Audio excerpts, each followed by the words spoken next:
Das gleiche mache ich mit einer Wegwerfstilleinlage. Hier brauche ich nicht wie bei einer Weckerwindel eine Kochsalzlösung, sondern etwas, was Muttermilch am nächsten kommt. Diese enthält 7 Gramm Zucker auf 100 Milliliter. Das baue ich natürlich nach. Dazu gebe ich einfach Rohrzucker in die Waage und etwas Wasser, also genau 100 Gramm. Gut umrühren, damit der Zucker sich auflöst. Jetzt wiege ich noch zur Kontrolle die Stilleinlage. Sie wiegt 4 Gramm. Aus der Brust kommt die Milch ja tröpfchenweise. Deswegen ziehe ich zunächst 12 Milliliter auf die Spritze auf und tropfe sie auf die Stilleinlage. Die Flüssigkeit verteilt sich nach und nach. Jetzt habe ich schon 6 Milliliter. Die Einlage fühlt sich noch trocken an. Unten sieht man, dass die Folie sich schon etwas verfärbt hat, aber die Stillanlage kann noch. Durch die Plastikfolie läuft natürlich nichts aus. Jetzt habe ich 12 Milliliter drin.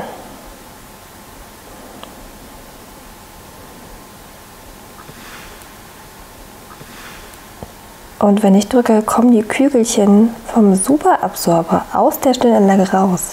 Ich weiß nicht, ob man das sehen kann, aber ich habe sie am Finger. Ich tropfe noch eine Runde weiter. Hier oben fühlt es sich nass an und wenn ich drücke, quillt nichts raus. Es schiebt sich nur der Superabsorber zur Seite. Ich tropfe noch ein bisschen. Wir bewegen uns mal, denn das tut man ja auch. Es läuft nichts aus, aber es kommen immer wieder Kügelchen vom Superabsorber aus der Stilleinlage, die natürlich nachher an der Brust sein könnten und ins Kind gelangen. Okay, ich habe jetzt 2 Spritzen, je 12 Milliliter drin und die Stilleinlage kann noch was. Am Rand ist noch trocken. Jetzt haben wir 30 Milliliter in dieser und jetzt fallen die Superabsorberkügelchen runter. Die kommen jetzt durch das Vlies hier durch. Sieht man das? Die drückt es hier raus. Hier drüben ist noch ein bisschen Platz. Machen wir die 30 Milliliter mal komplett. Aber hier ist immer noch Kapazität drin. Wahnsinn. Ja, schöne dicke Stilleinlage. Am Rand ist sogar immer noch trocken. Wenn man wirklich ganz viel Milch hat, haben wir hier 36 Milliliter, das wird aufgesaugt. Und es läuft durch die Folie hier unten natürlich auch nichts aus.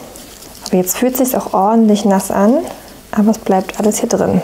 Nur, dass ich immer wieder Superabsorberkügelchen habe. Jetzt nehme ich mir mal ein Windelvlies und schneide mal die Stilleinlage auf.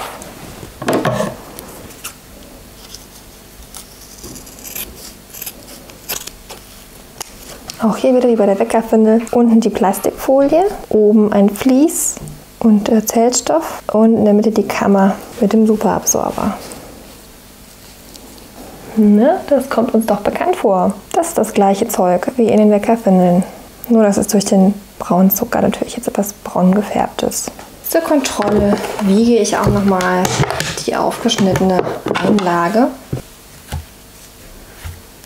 41 Gramm. Jetzt sind die Stoffeinlagen dran. Einmal die weiche von Unimuxut aus Bambusviskose, 12 Gramm. Und einmal die von Imse-Wimse mit 8 Gramm. Ich starte mit der sehr saugstarken von Maillard. Ziehe mir wieder Zuckerlösung. 12 Milliliter und tropfe auf die Einlage.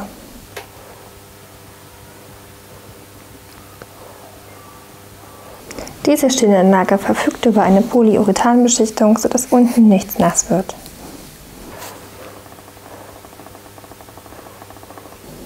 Okay, diese Einlage kann super viel aufnehmen. Und das ist immer noch alles trocken. Bei meiner Brust kommt auf der einen Seite teilweise 15 bis 20 Milliliter. Beim Stillen, die könnte diese Einlage locker aufnehmen. Wir haben jetzt 12 Milliliter. Und der Rand ist noch trocken. Also gerade für Frauen mit einem starken Milchfluss sehr empfehlenswert. Ich ziehe nochmal auf. Ein bisschen kann sie noch. Da machen wir mal die 15 voll. Also bis 9.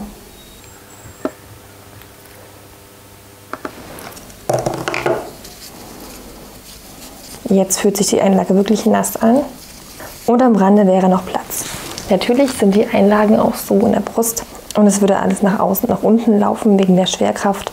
Oder je nachdem, wenn man liegt, natürlich in eine andere Richtung. Aber außen ist immer noch trocken und die Einlage sorgt wirklich super viel. Zur Kontrolle wiege ich auch diese nochmal. 27 Gramm. Jetzt ist die Stillanlage von Imse dran. Sie hat ein Stay-Dry-Fleece, sodass sich die Haut trocken anfühlt. Ich starte auch hier wieder mit 12 Milliliter. Die Flüssigkeit verteilt sich und es fühlt sich am Rand noch sehr trocken an. Auch unten und hier drüben ist nichts zu sehen.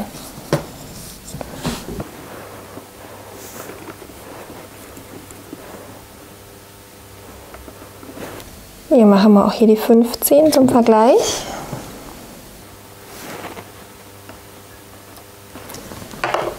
Jetzt kommt der Nässeaufdruck hoch. Das ist hier schon ganz schön nass.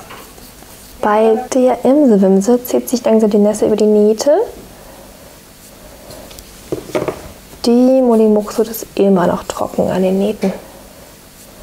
Der Superabsorber, der in den Stilleinlagen und in der Kaffeewindel drin ist, ist übrigens für Tampons nicht zugelassen, da er das Toxic Shock Syndrom auslösen könnte. Und der ist nicht selektiv, das heißt, der sagt nicht, ich sauge jetzt nur Muttermilch oder Blut auf oder Urin und Stuhl, sondern eben auch Schleimhautfeuchtigkeit und Hautfeuchtigkeit und Hautfett. Deswegen er natürlich bei Brustwarzen, wunde Brustwarzen begünstigt, da er die Haut extrem austrocknet und im Intimbereich, da Superabsorber auch in Binden und Slip-Anlagen oft drin ist, natürlich auch das Vaginalmilieu stören könnte.